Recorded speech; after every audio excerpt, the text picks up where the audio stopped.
2 வருடங்களாக இந்த கேஸ் வந்து வன்கொடுமை தடுப்பு நீதிமன்றத்தில் நடந்துகிருச்சு. இந்த கேஸ்ல வந்து ஏன் மாத்துனாங்க? என்ன காரணம்? இந்த வழக்கு வந்து 2 வருடங்களா வன்கொடுமை தடுத்தில் நடந்ததுன்னா, அந்த வழக்கு வந்து தண்ணி குடிச்சா சொல்ற மக்கள் வந்து தலித் மக்கள். அதனால இத வந்து எடுத்த உடனே வந்து வன்கொடுமை தடுப்பு சட்டத்தின் கீழ வந்து வழக்கு பதிவு செய்யப்பட்டது. அந்த வழக்கு என்னன்னாக்க 24ஆம் தேதி ஒரு குழந்தை வந்து ஹாஸ்பிட்டல்ல உடம்பு சரியில்லன்னு அட்மிஷன் ஆகுது. அத ஆய்வு செஞ்ச டாக்டர் வந்து 25ஆம் தேதி தண்ணியில ஏதோ கலந்திருக்கு.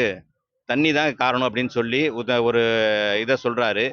அதனால 26ஆம் தேதி போய் அங்க உள்ளவங்க தண்ணிய திறந்து பார்க்கும்போது, அந்த தண்ணியில வந்து மேல வந்து மனித கழிவு மிதக்குது. மனித கழிவு யாரோ அள்ளி போட்டாங்கன்னு சொல்லி புகார் குடுக்குறாங்க. வெள்ளலூர் காவல் நிலையத்தில புகார் குடுக்குறாங்க. அந்த புகார் அடிப்படையில வந்து சிபிசிஐடி இந்த கேஸ கையில எடுத்து விசாரணை செய்யுது.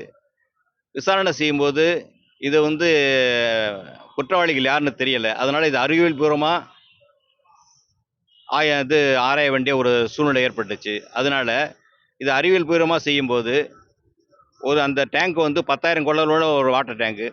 அந்த வாட்டர் டேங்க்ல 10,000 கொள்ளளவு வாட்டர் டேங்க்ல தினமும் தண்ணி ஓடியிருக்கு. ஓடும்போது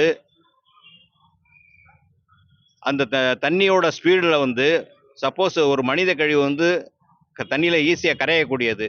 அத வந்து போட்டிருந்தாக்க, அந்த தண்ணியோட சுழற்சியில வந்து அது வந்து நிச்சயமா கரைஞ்சிருக்கும். 3 நாளா வந்து மனித கழிவு அப்படியே இருக்கிறதுக்கு வாய்ப்பு இல்ல. அதனால அந்த தண்ணிய வந்து 24ஆம் தேதி யாரும் பருகறதுக்கான வாய்ப்பு இல்ல. 25ஆம் தேதி அது தண்ணி குடிக்கிறதுக்கு வாய்ப்பு இல்ல. 26ஆம் தேதி தண்ணி மோட்ரு போட்ட பிறகு தான் அதுல மனித கழிவ கலந்திருக்கணும் அப்படிங்கிற முடிவுக்கு வந்து குற்றப்பத்திரிக்கை தாக்கல் செய்றோம்.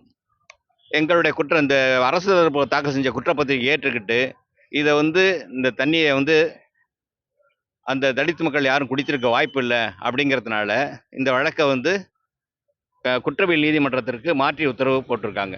அறிவியல் பூர்வமான ஆய்வுனா என்ன சார்? என்ன முடிவை சார் எடுத்துக்கிட்டாங்க நீதிபதி? அறிவியல் பூர்வமானன்னா ஒரு 10,000 கொள்ளளவுள்ள ஒரு வாட்டர் டேங்க்ல வந்து, ஒரு தண்ணியில கரையக்கூடிய திடப்பொருள வந்து போடும்போது, அது ஊத்துற ஸ்பீடுல வந்து நிச்சயமா சுழற்சியில வந்து அது வந்து ஒரு இடத்துல இருக்காது. சுழற்சியில வந்து கரைஞ்சு தூள் தூளா போயிருக்கும்.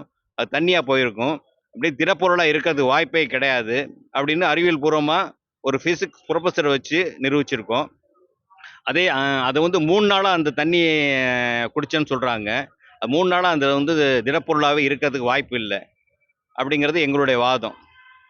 எங்களுடைய வாதத்த வந்து நாங்க வந்து கோர்ட்ல எடுத்துரைச்சோம். அத வந்து நீதிமன்றம் ஏத்துக்கிட்டு, இந்த வழக்க வந்து குற்றவியல் நீதிமன்றத்துக்கு திருப்பி அனுப்பியிருக்காங்க.